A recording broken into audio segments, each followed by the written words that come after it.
አሁን ለአንድ አስቸኳይ የትብብር ጥሪ ቀርቧል። የሟቾችን ቤተሰብ ለማግኘት ችግር አጋጥሟል። ዛሬ ከማለዳው 12 ሰዓት ላይ ከደሴ ተነስቶ ወደ አዲስ አበባ ይጓዝ የነበረ የህዝብ ማመላለሻ ተሽከርካሪ በኮምቦልቻና ደሴ መካከል ሀረጎ ላይ 100 ሜትር ገደል ውስጥ ገብቶ 31 መንገደኞች ህይወታቸውን ማጣታቸው ይታወሳል። በተሽከርካሪው ተሳፍረው ከነበሩ 64 መንገደኞች መካከል 33ቱ ከባድና ቀላል የአካል ጉዳት ደርሶባቸው በሆስፒታል ይገኛሉ። ጠዋት ላይ መረጃው ሲገለጽ የሟቾቹ ቁጥር 28 ነበር። ሆኖም ግን ሆስፒታል ከተወሰዱት መካከል 3ቱ ሰዎች ህይወታቸው በማለፉ አሁን ላይ የሟቾቹ ቁጥር 31 ደርሷል። ከሟቾቹ 31 መንገደኞች መካከል የአብዛኞቹ መታወቂያ ሊገኝ አልቻለም። በዚህ ምክንያትም የሟቾቹን ቤተሰብ ለማግኘት አስቸጋሪ ሁኔታ ተፈጥሯል። አብዛኞቹ መንገደኞች በትናንትናው ዕለት ከመካነ ሰላም ከተማ የተነሱ በመሆኑ የአካባቢው ተወላጆች መረጃውን በማድረስ እንድትተባበሩ ጥሪ ቀርቦላቸዋል። አሁን ላይ በወጣ ሰበር መረጃ መሰረት የሆርሙዝ ሰርጥ ሙሉ ለሙሉ ተከፍቷል። አሜሪካና ኢራንም ከስምምነት ላይ ደርሰዋል። ሁለቱ ሀገራት ከተኩስ አቁም ስምምነት ላይ ደርሰዋል። በመጪው አርብም በጄኔቫ ተገናኝተው ይህንን ስምምነት በፊርማ ያጸድቃሉ ተብሎ ይጠበቃል። የአሜሪካው ፕሬዚዳንት ዶናልድ ትራምፕ መርከብ ያላችሁ መርከባቸውን አንቀሳቅሱ፣ ሞተሮች ይነሱ ሲሉ ጥሪ ማቅረባቸውም ተሰምቷል። እስራኤል በሊባኖስና ሌሎች አካባቢዎች ላይ የምትፈጽመውን ጥቃት እንድታቆም የአሜሪካው ፕሬዚዳንት ዶናልድ ትራምፕ ጥሪ ማቅረባቸው ይታወሳል። ቤይሩት ላይ ትናንት በፈጸመችው ጥቃትም ቁጣቸውን መግለጻቸው የሚታወስ ነው። ሆርሙዝ ላይ ዘግቶ የነበረው የአሜሪካ የባህር ኃይል አሁን ላይ ሙሉ ለሙሉ ከፍቷል። መርከቦችን መንቀሳቀስ መጀመራቸው ተዘግቧል። የኢራን ነዳጅም ወደ ተለያዩ የዓለም ሀገራት መሰራጨት መጀመሩ ነው የተዘገበ የሚገኘው። ይህንን ተከትሎም በዓለም አቀፍ የነዳጅ ዋጋ ላይ ከፍተኛ ቅናሽ እየታየ መሆኑን ዘገባዎቹ አመልክተዋል። ወልዲያ ከተማ የተፈጠረው ነገር ምንድን ነው? ይህ ምስል ከሰሞኑ በተለያዩ የማህበራዊ ትስስር ገጾች ሲዘዋወር ተመልክተናል። ስለ ምስሉ ከወልዲያ ባገኘሁት መረጃ መሰረት ዘወትር ማክሰኞ በሚውለውና በደማቁ በርካቶች በሚገበያዩበት የወልዲያ የገበያ ወቅት ከበርካቶች የኪስ ስርቆት ሲፈጽሙ ነበር የተባሉ ተጠርጣሪዎች ናቸው። እነዚህን ተጠርጣሪዎች የአካባቢው የጸጥታ ኃይሎችና ወጣቶች በቁጥጥር ስር ከዋሉ በኋላ አፋቸው ላይ ደግሞ ሌባ የሚል ወረቀት አጽፎ በማስያዝ በገበያው ሲያዞሯቸው እንደነበርና በከተማውም የተወሰኑ ቦታዎች ላይ እንዳንቀሳቀሷቸው ተነግሯል። ከዛ በኋላም ወደ ፖሊስ ጣቢያ ወስደው እንዳስረከቡ ነው መረጃው የሚያመለክተው። መረጃው ይህንን ይመስላል። እናንተ ይህንን ጉዳይ እንዴት ታዩታላችሁ? ታክሲ ላይ ይህንን የወንድማችንን ምክር ለጥንቃቄ ተጠቀሙበት። እንደዚህ ቁጭ ይላሉ። የምታዩ ከሆነ ታክሲ ውስጥ እንደዚህ ቁጭ ይላሉ። እዚህ ጋር ቁጭ ያለ ሰው ካለ እንደዚህ ከለላ አድርገው እጃቸውን እንደዚህ ኪሳችሁ ውስጥ ወይም ቦርሳ ውስጥ ነው እንደዚህ ነው የሚገቡት። እዚህ ጋር ቁጭ ላሉት ማታ ማታ ትርፍን ለምትጫኑ ተሳፋሪዎች እዚህ ጋርም ከሆነ ይደርሳሉ፣ አውቀው ይጋፋሉ። እንደገና ታክሲዎች የሚገቡ ሌቦች ከተሳካላቸው ወይም ስልክም ወይም ብር የሚፈልጉትን ከሰሩ በኋላ አለቦታቸው ወራጅ ይላሉ። እናመሰግናለን።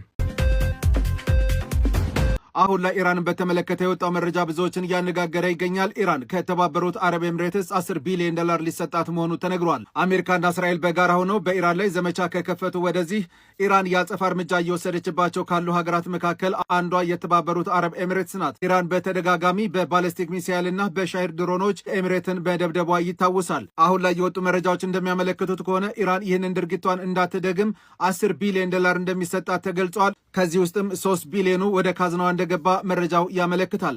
ከሰሞኑ አሜሪካና ኢራን በነበራቸው የተኩስ ልውውጥ ኢራን ያጸፋ እርምጃ ከወሰደችባቸው ሀገራት መካከል ኤሚሬትስ አልተካተተችም። ለዚህ ዋነኛ ምክንያቱ 10 ቢሊዮኑ የገንዘብ ድጋፍ መሆኑ ተገልጿል። በአከራይና በተከራይ መካከል ምንም አይነት ጭቅጭቅ መነሳት የለበትም ብሏል መንግስት። ይህንን አዳምጡት። አከራዩ ዋጋ ጨምር ማለት አይችልም። ዋጋ መጨመር የሚችለው መንግስት ነው።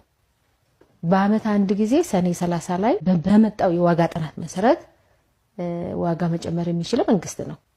ስለዚህ የዋጋ ጥናቱ በሚመልሰው መልስ መሰረት ወይዘር በነበረበት ይቀጥላል። አሁንም አይዘር ደግሞ የጨመረ ዋጋ ካለ ደግሞ አናውንስ ኦፊሻሊ አናውንስ ይደረጋል። መንግስት አናውንስ ያደርጋል።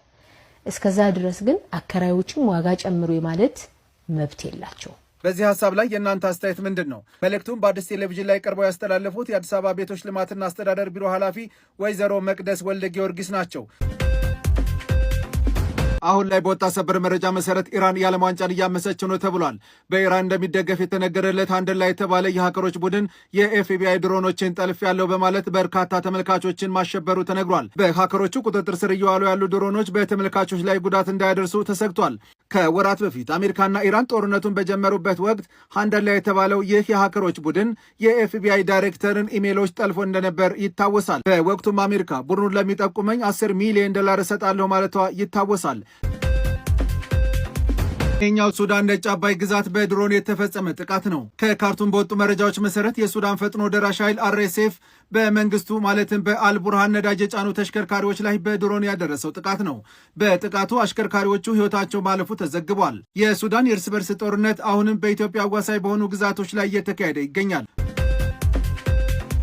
ሀገራችን ተጠባቂ የሆነው ዋናው የምክክር ጉባኤ ከሐምሌ 8 ጀምሮ እንደሚካሄድ የሀገራዊ ምክክር ኮሚሽን አስታውቋል።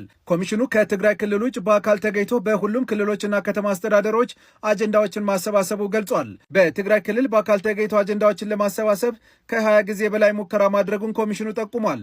ኮሚሽኑ እንደገለጸው ከሆነ የትግራይ ክልልን አጀንዳ ማሰባሰብ አዲስ አበባ ውስጥ በመጥራት ማከናወኑን ገልጿል። አሁን ላይ ከሁሉም ክልሎችና ከተማ አስተዳደሮች አጀንዳው ተሰባስበው ተጠናቋል። በዚህም መሰረት ዋናውና የመጨረሻው የሀገራዊ ምክክር ኮሚሽን ከሐምሌ 8 ጀምሮ በአዲስ አበባ ይካሄዳል ተብሏል።